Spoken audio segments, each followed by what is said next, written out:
What do you understand by natural vegetation? घर में तुम जो गमला लगाते हो नेचुरल वेजिटेशन है क्या?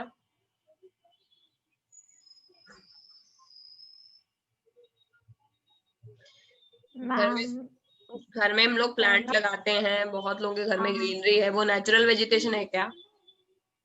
Yes ma'am. समझ गए। चलो लाइन 1 से पढ़ना शुरू करते हैं। अपने आसपास आपने बहुत सारे पेड़, झाड़ियां, घास, बर्ड्स, बहुत सारी ऐसी चीजें देखी होंगी, पार्क देखा होगा, बहुत जगह पर बहुत सारी सिमिलैरिटी देखी होगी, बहुत जगह पर बहुत सारी वेरिएशन देखी होगी। ठीक है, इंडिया एक बहुत बड़ा कंट्री है, बहुत तरह के बायोफॉर्म्स यहाँ पर आपको मिलेंगे, यानी लाइफ के बहुत तरह के फॉर्म्स यहाँ अवेलेबल है। ठीक है, इंडिया जो है पूरी वर्ल्ड में 12 मेगा बायोडाइवर्सिटीज है। मेगा मतलब बड़े, तो बड़े बायोडाइवर्सिटी कंट्रीज, मेगा मतलब ऐसी कंट्रीज जहां पर बायोडाइवर्सिटी बहुत ज्यादा है। बायो मतलब नेचुरल वेजिटेशन और लाइफ, वाइल्ड लाइफ कितने टाइप की पाई जाती है उसको डाइवर्सिटी बोलते हैं। ठीक है, फॉर एग्जाम्पल कितने टाइप के एनिमल्स है, कितने टाइप के प्लांट्स, कितने टाइप के, तो ये डाइवर्सिटी इंडिया में बहुत ज्यादा है। पूरे वर्ल्ड में जो 12 मेगा बायोडाइवर्सिटी कंट्रीज हैं, इंडिया उनमें से एक है, यानी हमारे यहाँ की डाइवर्सिटी वर्ल्ड में मानी हुई है। ठीक है, हमारे यहाँ 47,000 टू प्लांट की स्पीसीज है। ठीक है, उसके अलावा हमारे यहाँ 15,000, एक मिनट, ये तो खैर डेटा इंपॉर्टेंट नहीं है, हमारे यहाँ 47,000 तो प्लांट की स्पीसीज है, 90,000 एनिमल स्पीशीज है। ठीक है, बीच वाला डेटा बेकार है, जरूरत नहीं है। 47,000 प्लांट की स्पीशीज पाई जाती हैं, यानी इतने तरह के पेड़ हैं, और 90,000 एनिमल स्पीशीज पाई जाती है, यानी इतने तरह के हमारे यहाँ एनिमल्स हैं। बहुत तरह की एनिमल्स में जैसे रिच वो फिश है, और बहुत अलग अलग टाइप के एनिमल्स, वो बहुत तरह के हमारे यहाँ पर पाए जाते हैं। इसीलिए हमारी कंट्री को बायोडाइवर्स कंट्री बोला गया है, और it is one of the most prominent biodiversity hotspot of the world. समझ गए? ओके, कोई बोलेगा आपको प्लांट प्लांट यानी फ्लोरा और फौना की डाइवर्सिटी देखने जानी है, बोलेंगे इंडिया चले जाओ, हर तरह के जानवर, हर तरह के पेड़ वहीं मिलेंगे। ठीक है, अब इसके अलावा एक डेफिनेशन है जो 1 मार्कर है, इसमें इंपॉर्टेंट है, उसका नाम है नेचुरल वेजिटेशन। नेचुरल वेजिटेशन वो है जो विदाउट ह्यूमन इंटरफियरेंस अपने आप उग जाती है। समझ गए?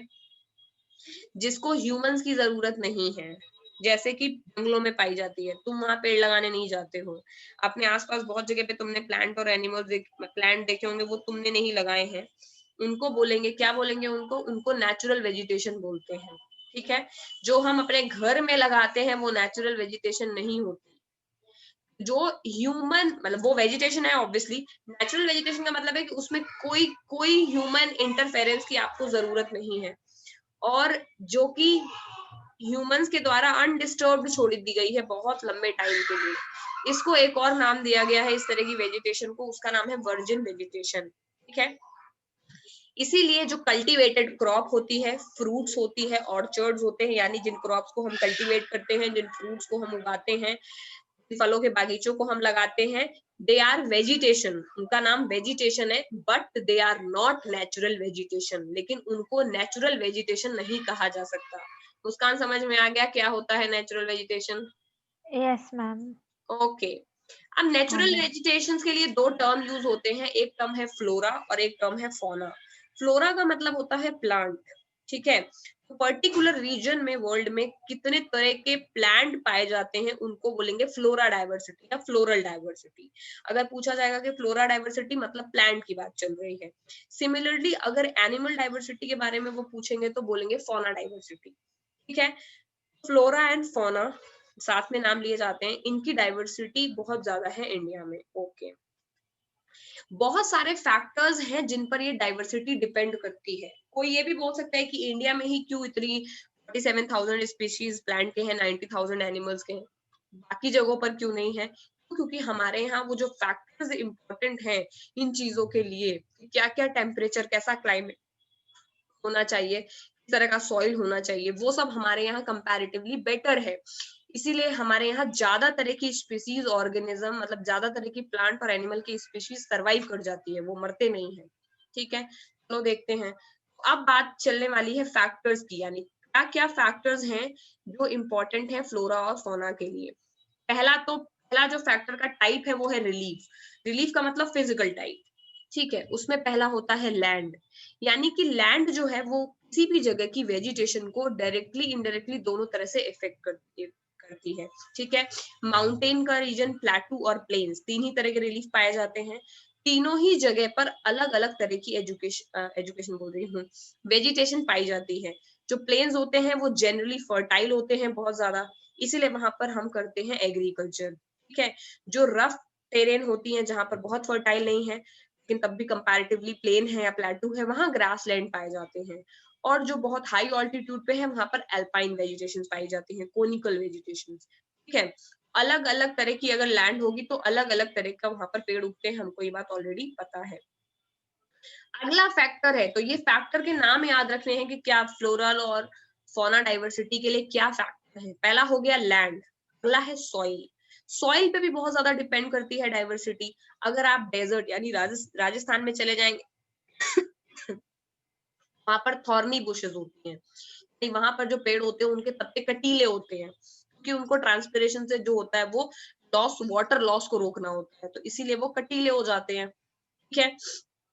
एरिया कम हो जाता है और पत्तियों से पानी का लॉस नहीं होता क्योंकि ऑलरेडी डेजर्ट में पानी कम होता है।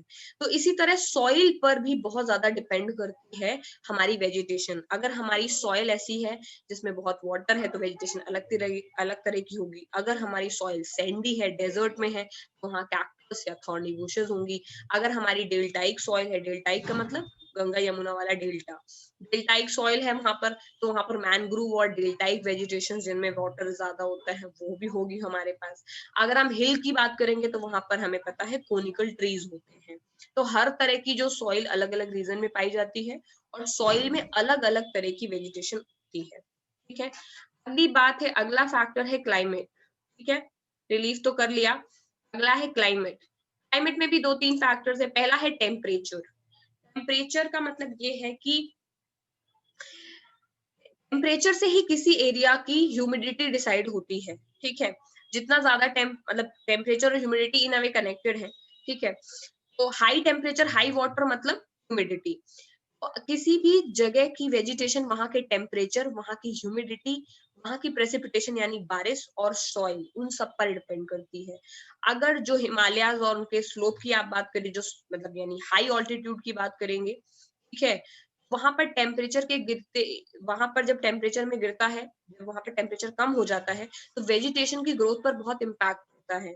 जैसे कि आप जब ट्रॉपिकल रीजन से सब ट्रॉपिकल और ऊपर बढ़ते चले जाएंगे, अलग अलग तरह की वेजिटेशन मिलेगी। ट्रॉपिकल में आपको एवरग्रीन फॉरेस्ट मिलते हैं क्योंकि वहां पर हाई टेम्परेचर, हाई रेन होती है, लगातार बारिश होती है, तो ऐसी वेजिटेशन होती है जो कभी पत्ते झड़ते नहीं है। थोड़ा सा और फिर थोड़ा सा और ऊपर बढ़ेंगे टेम्परेट रीजन में, टेम्परेट रीजन में जो पत्ते होते हैं वो और कलरफुल होते हैं, ठीक है।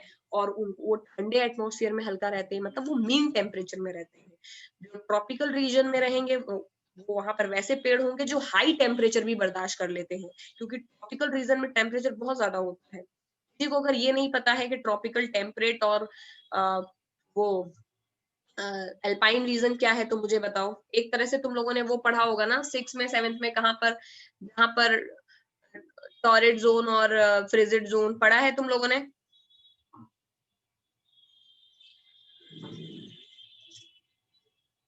इक्वेटर के जो सामने ऊपर वाला रीजन होता है उसको ट्रॉपिकल रीजन बोलते हैं।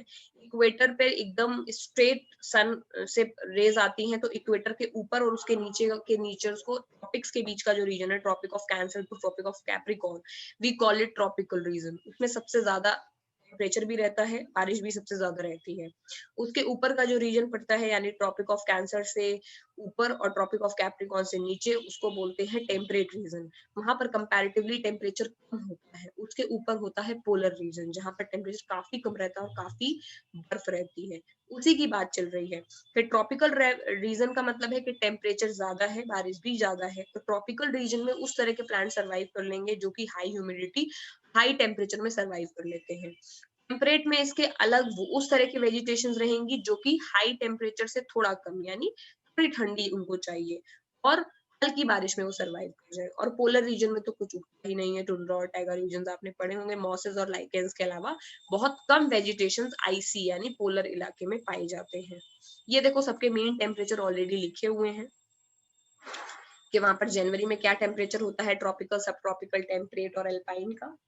ठीक है, तो ट्रॉपिकल तो उसमें फ्रॉस्ट कभी होती ही नहीं है, सब ट्रॉपिकल में भी फ्रॉस्ट बहुत रेयर होती है। टेम्परेट में फ्रॉस्ट और सम स्नो होती है और एल्पाइन में स्नो होती है। ठीक है, इसके अलावा टेम्परेचर के अलावा एक और चीज है जो इम्पैक्ट करती है, वो है फोटो पीरियड या उसको सनलाइट बोलते हैं। अलग अलग प्लेसेस पे ऑल्टीट्यूड और लैटिट्यूड और ऑल्टीट्यूड के हिसाब से सनलाइट की अमाउंट भी अलग अलग आती है। अलग अलग सीजन में अलग अलग ड्यूरेशन होती है सनलाइट की, ठंड में अलग, गर्मियों में अलग, और अलग अलग लैटिट्यूड लॉन्गिट्यूड अलग। जितना लॉन्गर ड्यूरेशन होता है सनलाइट का, वहां पे ट्री की ग्रोथ बेटर होती है। ठीक है, क्योंकि फोटो जो सनलाइट होती है it is important for growth. यही रीजन है कि जो ट्रॉपिकल रीजन के जो ट्रीज होते हैं वो जल्दी ग्रो कर जाते हैं। ठीक है, उसके अलावा अगला फैक्टर है हमारा प्रेसिपिटेशन। प्रेसिपिटेशन है कि इंडिया में जो सारी की सारी बारिश होती है वो साउथ वेस्ट मानसून के थ्रू आती है, जो कि जून में शुरू होता है और सितंबर तक खत्म हो जाता है। ठीक है, साउथ वेस्ट मानसून के डायरेक्शन से आता है, साउथ वेस्ट से। सबको पता है मानसून का ऑनसेट जो है वो केरला में होता है हमारा, और केरला इंडिया के साउथ, और वो बे ऑफ वो अरेबियन सी की तरफ से आ रहा होता है हमारा मानसून, तो वो वेस्ट डायरेक्शन होती है, तो साउथ वेस्ट हो गया मानसून का नाम। तो साउथ वेस्ट मानसून हमारा आता है साउथ से नॉर्थ की तरफ और रिट्रीट करता है नॉर्थ ईस्ट की डायरेक्शन से, यानी जो हाँ जहाँ पर हमारी 7 सिस्टर्स स्टेट है आसाम वगैरह, उस डायरेक्शन से रिट्रीट करता है वापस इंडियन ओशन में हमारा मानसून। जाते समय भी बहुत बारिश होती है ऑल ओवर इंडिया, और आते समय भी बहुत बारिश होती है, और वही प्रिसिपिटेशन का टाइम है इंडिया में। जहां पर हेवी रेनफॉल होती है वहां पर वेजिटेशन ज्यादा होती है, जहां पर कम रेनफॉल होती है वहां पर स्कैंटी वेजिटेशन होती है, यानी दूर दूर खड़े होते हैं पेड़।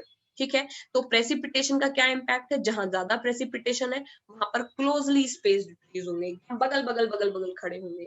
जहां पर लेस प्रेसिपिटेशन है वहां पर स्कैंटी होंगे, यानी दूर दूर खड़े होंगे। ठीक है, ओके, फैक्टर्स हमारे तो हो गए हैं। उसके अलावा हम अब बात करने वाले हैं, पढ़ेंगे ecosystem.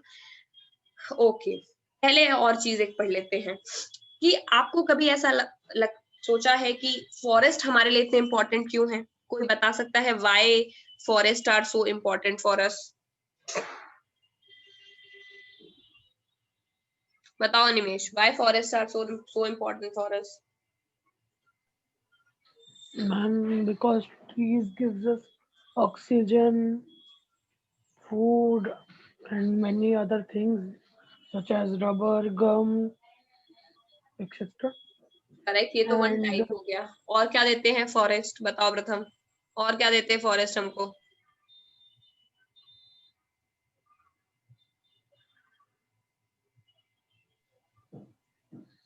ma'am, they prevent soil erosion also. प्रथम आंसर दो, और क्या देते हैं फॉरेस्ट?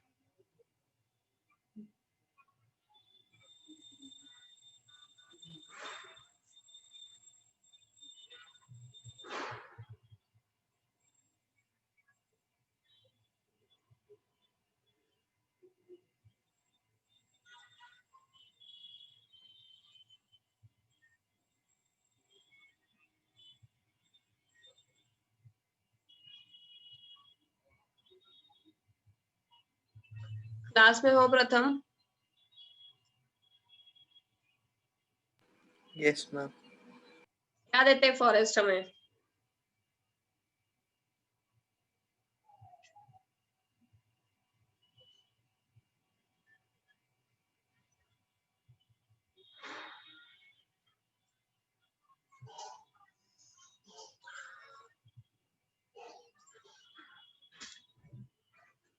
फॉरेस्ट पहली बात तो एक तरह का अपने आप का रिसोर्सेज है, वुड प्रोवाइड करते हैं, बहुत सारे फॉरेस्ट के प्रोड्यूस होते हैं, प्रोडक्ट्स होते हैं, हनी मिलता है, वैक्स मिलता है, वो सब तो वो हमें देते ही हैं। इससे ही बहुत सारे लोगों को लाइवलीहुड मिलता है, तो फॉरेस्ट जो है वो लाइवलीहुड की अपॉर्चुनिटी देते हैं।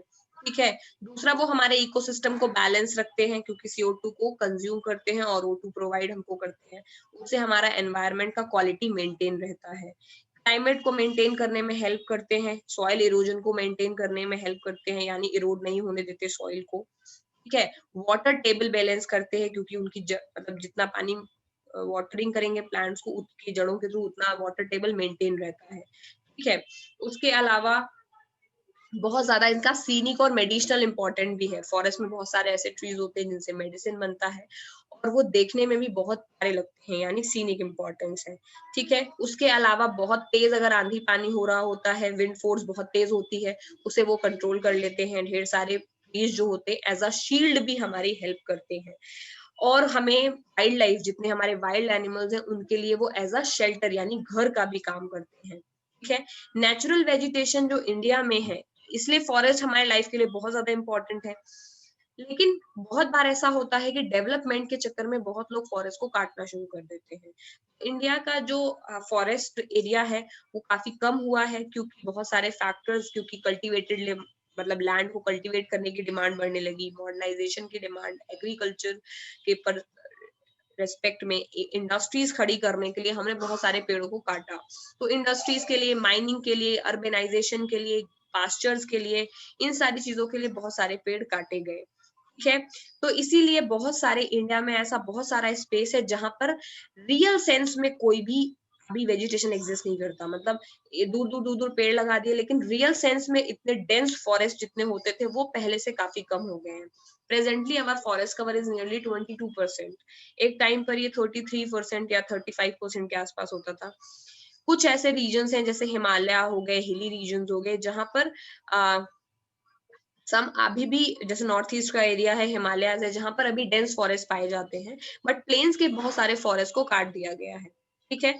ओके, तो ये है फॉरेस्ट, उसकी इंपॉर्टेंस और क्या प्रेजेंट सिचुएशन है। अभी इनमें इसमें 21.5 इन्होंने बताया, ऑल्दो अभी 22 है। अगला जो टॉपिक है वो है इकोसिस्टम, ठीक है। ऑल्दो आई डोंट नो, चलो ठीक है, पढ़ाते ही हैं, कम लोग हैं तो क्या, ठीक है। इकोसिस्टम की डेफिनेशन तो पता ही होगी, क्या होती है इकोसिस्टम की डेफिनेशन, ज़ेन बताओ।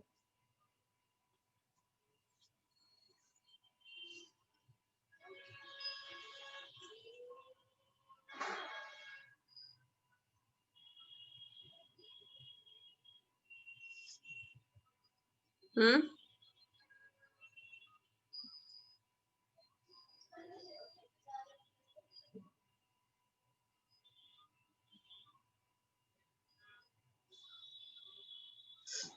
मैम याद नहीं आ रही। इकोसिस्टम का मतलब होता है इंटरडिपेंडेंस। इकोसिस्टम एक एरिया है जहां पर वहां के प्लांट और वहां के एनिमल्स आपस में, ह्यूमन भी एक एनिमल ही, आपस में इंटरडिपेंडेंट है, एक दूसरे पर डिपेंड करते हैं। फॉर एग्जाम्पल, अगर मैं किसी जगह के प्लांट्स को, यानी वहां की प्लांट वेजिटेशंस को चेंज कर दूं, वहां की क्लाइमेट को चेंज कर दूं, तो बहुत हद तक वहां पर रहने वाले जानवर भी चेंज हो जाएंगे। मतलब समझ रहे हो, एक स्पेसिफिक तरह के जंगल में, मान लो कि तुम एक घर में रहती हो, वो घर नहीं एक जंगल है, अलग अलग तरह के पेड़ लगे हुए हैं, तुम्हें उन पेड़ों के बीच में ही रहने की आदत है। तुम्हारे घर का एक टेम्परेचर है एसी का, उसको अगर 1% भी ऊपर नीचे कर दे तुम सरवाइव नहीं कर सकते। ये तुम्हारे घर का इकोसिस्टम हो गया, कि एक डेफिनेट क्लाइमेट में, एक डेफिनेट फिजिकल एनवायरनमेंट में, डेफिनेट वेजिटेशंस के साथ में आप सरवाइव कर रहे हैं, ठीक है। अगर इनमें से किसी चीज को चेंज कर दिया जाएगा तो आप भी चेंज करेंगे, फिर जेन को हटाकर वहां किसी और एनिमल को या ह्यूमन को रखना होगा। क्यों रखना होगा? क्योंकि इंटरडिपेंडेंस है। इकोसिस्टम एक ऐसा क्लोज्ड स्पेस होता है जहां पर प्लांट और एनिमल्स के बीच में एक इंटरडिपेंडेंस होती है, उसके साथ साथ उनके एनवायरनमेंट के साथ भी उनका कनेक्शन होता है। तो अगर आप एनवायरनमेंट को चेंज करेंगे, वहां की लाइफ को चेंज करेंगे, तो बाकी सारी चीजें भी अपने आप चेंज हो जाती है, ठीक है। इसीलिए जो हमारा पूरा अर्थ है वो अपने आप में एक इकोसिस्टम है। तभी लोग बोलते हैं कि आप इकोसिस्टम को लॉस पहुंचा रहे हैं अगर आप पोल्यूशन कर रहे हैं, और आप अगर चेंज कर रहे हैं, एवरेज टेम्परेचर बढ़ रहा है, ठीक है, आप गंदगी डाल रहे हैं पानी के अंदर, तो इससे इकोसिस्टम को लॉस हो रहा है। क्यों हो रहा है? क्योंकि आप एक्चुअली एनवायरनमेंट चेंज कर रहे हैं। अगर आप एनवायरनमेंट चेंज कर देंगे, ह्यूमंस अपना मैन्युफैक्चर्ड एनवायरनमेंट डाल देंगे अर्थ में, तो अर्थ में रहने वाली बहुत सारी स्पीशीज उसको सर्वाइव नहीं कर पाएंगी और मर जाएंगी। समझ गए? तो प्लांट और एनिमल्स कम्युनिटीज में अलग अलग क्लाइमेट कंडीशंस में रहने की उनकी आदत होती है, और जिस भी जगह किसी भी एरिया में जब प्लांट और एनिमल्स रहते हैं और वो एक दूसरे पर इंटरडिपेंडेंट होते हैं अपने खुद के एनवायरनमेंट में, तो तीन एंटिटी है इकोसिस्टम में, प्लांट, एनिमल और उनका एनवायरनमेंट, समझ गए? और वो तीनों ही आपस में कनेक्टेड है, किसी एक को आप चेंज करेंगे तो पूरा का पूरा इकोसिस्टम चेंज हो जाएगा। अब किसको समझ में आया? ठीक है। So ecosystem is nothing but the closed network of humans, plant and their environment in a space. Okay. तो ह्यूमन बींग्स भी इकोसिस्टम का बहुत ज्यादा इंटीग्रल पार्ट है, क्योंकि ह्यूमन बींग्स इकोलॉजी को बहुत ज्यादा इन्फ्लुएंस करते हैं। इनफैक्ट ह्यूमन बींग्स जितना ज्यादा इकोसिस्टम को इम्पैक्ट कर सकते हैं उतना और कोई कर नहीं सकता, क्योंकि ह्यूमन स्पीसीज जो है उनके पास ब्रेन बहुत ज्यादा है और वो अपने हिसाब से इकोसिस्टम को मॉडिफाई करते हैं, वेजिटेशन और वाइल्ड लाइफ को अपने पर्पसेस के लिए यूज करते हैं, और वो इकोसिस्टम का पूरा जो सिस्टम है उसको चेंज कर देते हैं। ठीक है। फॉर एग्जाम्पल प्रीडेटर्स बहुत जरूरी है, क्योंकि प्रीडेटर्स नहीं रहेंगे तो उनके नीचे वाले एनिमल्स को कौन खाएगा? ठीक है। अब उन एनिमल्स को कोई नहीं खाएगा तो उनके नीचे वाले एनिमल्स को कौन खाएगा? तो फूड चेन पूरी डिस्टर्ब हो जाएगी। ठीक है। ह्यूमंस को अगर कुछ अपने फायदे के लिए उन्होंने सारे प्रीडेटर्स ही मार दिए, सारे चीता, टाइगर्स, वल्चर्स सब मार दिए, तो पूरा का पूरा इकोसिस्टम और फूड चेन इम्बैलेंस हो जाएगा। ह्यूमंस ऐसी चीजें करते रहते हैं अपनी ग्रीड के लिए और अपने प्रॉस्पेरिटी के लिए और अपने एम्बिशंस के लिए। They keep on killing the resources irrespective of thinking कि वो इन्वायरमेंट पे क्या इम्पैक्ट डालेगा। और उनको नेचुरल प्रोसेस तो पता है नहीं उतना, क्योंकि नेचर अपने आप में बहुत कॉम्प्लेक्स प्रोसेस है, तो कोई भी चीज चेंज कर देते हैं अपने हिसाब से अपने फायदे के लिए, और फिर धीरे वो एनवायरमेंट को नुकसान पहुंचा देती है।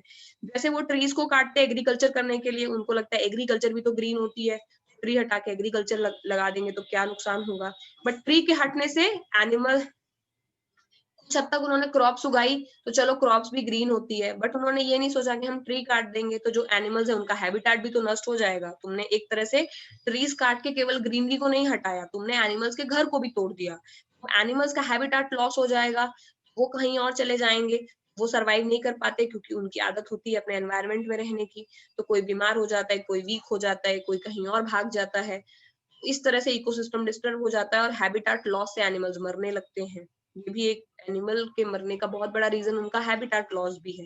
तो हम करते कुछ है और हो जो है वो कुछ और ही जाता है। तो ह्यूमंस की जो एक्टिविटी है उससे बहुत ज्यादा इकोलॉजिकल इम्बैलेंस हो जाता है। तो इसीलिए प्लांट और एनिमल्स की बहुत सारी स्पीसीज हैं जो आज की डेट में एक्सटिंक्शन के वर्ज तक पहुंच गई है, मतलब वो खत्म होने वाली है। ठीक है। तो इकोसिस्टम में बहुत टाइप की वेजिटेशन होती है, और वो वेजिटेशन जितनी ज्यादा डाइवर्स बनी रहे उतना ज्यादा हेल्दी रहेगा हमारा इकोसिस्टम। ठीक है। Okay.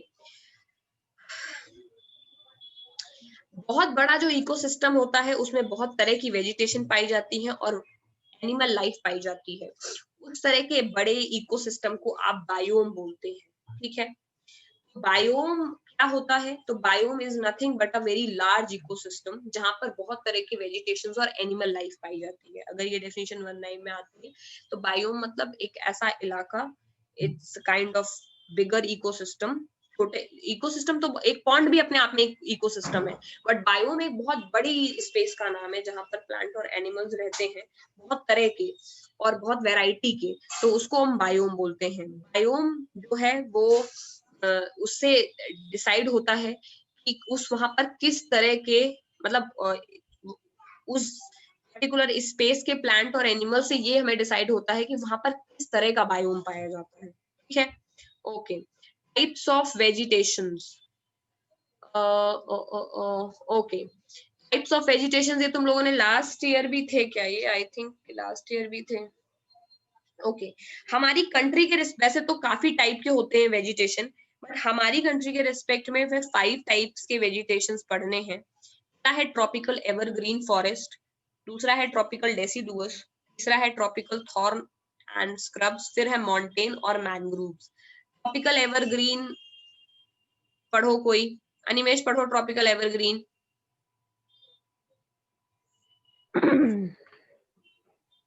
These forests are restricted to heavy rainfall, forming an ecosystem. Human beings are. अच्छा यही है ना इसका. मैम आपने These नीचे नहीं these किया. forests are restricted to heavy rainfall areas of Western Ghats and island of. अच्छा मैम वहाँ था. मैं वो हम्म. पढ़ने लगा ऊपर वाला. मुझे लगा आपने पूरा पेज ही चेंज कर दिया. Okay. Areas of the Western Ghats and the island groups of Lakshadweep, Andaman and Nicobar, upper parts of Assam and Tamil Nadu coast. Okay. Tropical evergreen जो फॉरेस्ट है ये restricted to heavy rainfall zone है, यानी क्योंकि tropical evergreen है तो यहाँ पर बहुत ज्यादा बारिश होती है. और इंडिया में वो इलाके हैं Western Ghats, Lakshadweep, Andaman and Nicobar, Assam and Tamil Nadu coast. ठीक है, ये पूरा पेज बना हुआ है. इसको मैं थोड़ा सा, आई थिंक अब ये मोर क्लियर है. ठीक है, इसमें सब ट्रॉपिकल एवरग्रीन कहाँ पर पाए जाते हैं, कहाँ पर ट्रॉपिकल डेसिडुअस है, कहाँ माउंटेन है, मैनग्रूव है, कलर से सब दिख रहा है. ठीक है. ठीक है, आगे एनिमेज पढ़ो इसके बारे में. Excellent, ma'am. यहाँ से They are, एरियाज पर. हाँ, they are. yes, ma'am. They are at their best in areas having more than 200 centimeter of rainfall with a short dry season. ठीक है, ये वो एरियाज हैं जहाँ पर 200 सेंटीमीटर से ज्यादा रेनफॉल होती है और ड्राई सीजन बहुत ही थोड़े टाइम का होता है. The trees reach great heights up to 60 meters or even above. Since the region is warm and wet throughout the year, it has a luxuriant vegetation of all kinds, trees, shrubs, and creepers, giving it a multi-layered structure. There is no ma'am एक there is no definite time.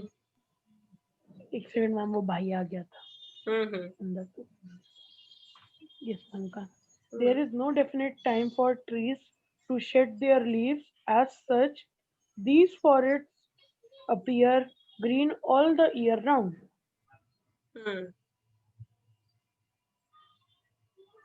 Some of the commercially important trees of this forest are ebony, mahogany, rosewood, rubber, and cinchona. Cinchona. The common animals found in these forests are elephants, monkey, lemur, and deer. The one-horned rhinos were found in the jungles of Assam and West Bengal. Besides these animals, plenty of birds, bats, sloths, scorpions, and snails are also found in these jungles. Okay बस ठीक है. देखो, tropical evergreen forest होते हैं, इनके नाम से ही evident है कि एवरग्रीन है, इसीलिए इन पेड़ों के पत्ते झड़ते नहीं है. कोई डेफिनेट टाइम नहीं है जिनमें इनके पत्ते झड़ेंगे. ये ट्रॉपिकल रीजन है, एकदम इक्वेटर के ऊपर वाला रीजन है. सबसे ज्यादा यहाँ पर हीट रहती है, यानी सनलाइट रहती है, इसीलिए पानी ज्यादा इवेपोरेट होता है. पानी बहुत ज्यादा इवेपोरेट होता है, इसलिए यहाँ पर बहुत बारिश होती है. तो ये वो एरियाज है जहाँ पर 200 सेंटीमीटर से ऊपर भी रेनफॉल होती है. ठीक है. ड्राई सीजन बहुत कम होता है क्योंकि यहाँ पर रेनफॉल बहुत ज्यादा होती है, ट्रीज को बहुत ज्यादा स्पेस होता है बढ़ने के लिए, तो इन ट्रीज की हाइट कम से कम 60 मीटर और उससे भी वो ऊपर पहुंच जाते हैं. ठीक है. ये वार्म एंड वेट रहता है पूरे टाइम, क्योंकि गीला भी रहता है क्योंकि बारिश होती है, और वार्म इसलिए रहता है क्योंकि इक्वेटर है तो सनलाइट बहुत पड़ती है. तो यहाँ पर हर तरह के ट्री, श्रब्स, क्रीपर मतलब बेल या जो लता बेल होती है ना, बेलें एक दूसरे के ऊपर चढ़ जाती हैं, तो क्रीपर्स यहाँ पर हर तरह की पेड़ पाए जाते हैं, मतलब छोटे से लेकर के बड़ा हर हाइट का पेड़ होगा. इसीलिए ये वाले जो जंगल होते हैं वो मल्टी लेयर्ड होते हैं कि छोटा हाइट का पेड़, उसके ऊपर बड़ी हाइट का पेड़, उसके ऊपर बड़ी हाइट का पेड़, और इस तरह से ये पूरा जो जंगल है ये मल्टी लेयर्ड स्ट्रक्चर बन जाता है. ठीक है. ये जो है वो ट्रॉपिकल एवरग्रीन है, इसलिए ये वाले जो फॉरेस्ट हैं वो ग्रीन रहते हैं पूरे साल, और इनका नाम भी ट्रॉपिकल एवरग्रीन है क्योंकि हमेशा ग्रीन रहते हैं. इनमें कुछ ट्रीज हैं जिनके एग्जाम्पल इंपॉर्टेंट है, वो है mahogany, ebony, rosewood, rubber and cinchona. ये ट्रीज हैं जो कि इन ट्रॉपिकल एवरग्रीन फॉरेस्ट में पाए जाते हैं. इनमें जो एनिमल्स पाए जाते हैं वो है elephant, monkey, lemur and deer. ठीक है, इनमें बहुत जगहों पर वन हॉर्न राइनो भी पाए जाते हैं। और आसाम, वेस्ट बंगाल जो कि एक ट्रॉपिकल एवरग्रीन फॉरेस्ट है, सब इंडिया में काफी बड़ा एग्जाम्पल है। Sundarban is also very good example in India. Besides ये जो एनिमल है, यहाँ पर plenty of birds, bat, sloth, scorpion, snails और ये सारी चीजें पाई जाती हैं इन जंगल में। मतलब ये बहुत वैरायटी है यहाँ पर। ट्रॉपिकल एवरग्रीन फॉरेस्ट में जो एनिमल्स और ट्रीज रहते हैं बहुत वैरायटी के रहते हैं। और इंडिया भी ट्रॉपिकल जोन में ही पाया जाता है, ट्रॉपिकल एंड सब ट्रॉपिकल। ठीक है, ओके। तो ये है ट्रॉपिकल एवरग्रीन के बारे में। उसके बाद ट्रॉपिकल डेसिडुअस। ट्रॉपिकल डेसिडुअस पढ़ेगी रिद्धि, रीड करो ट्रॉपिकल डेसिडुअस के बारे में।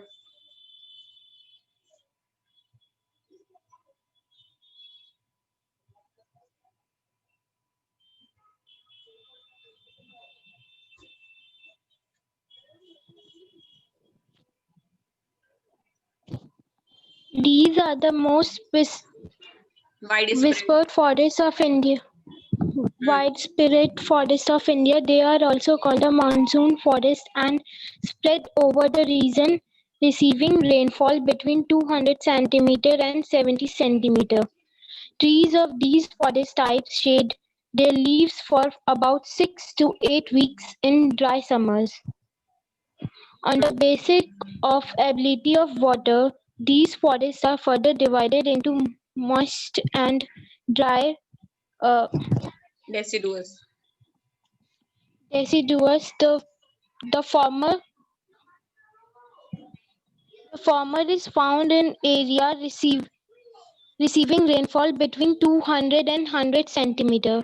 These forests exist therefore mostly in the eastern part of the country, northern eastern states, along the foothills of Himalayas, Jharkhand, West Odisha and Chhattisgarh, and on the eastern slopes of the Western Ghats. Teak is the most dominant species of these forests. Bamboos, Sal, shishma, sheesham, sandalwood, khair, kusum, arjun, mulberry are other commercial important spices. Species है बेटा। The dry species.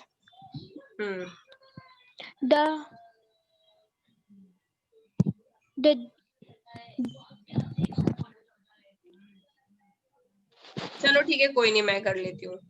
Okay, अपनी reading habit पर change करो इसको, ये बिल्कुल अच्छी नहीं है, गलत रीड कर रहे हो। Okay, tropical deciduous obviously tropical evergreen से नीचे आते हैं, यानी यहाँ से कम बारिश होती है यहाँ पर।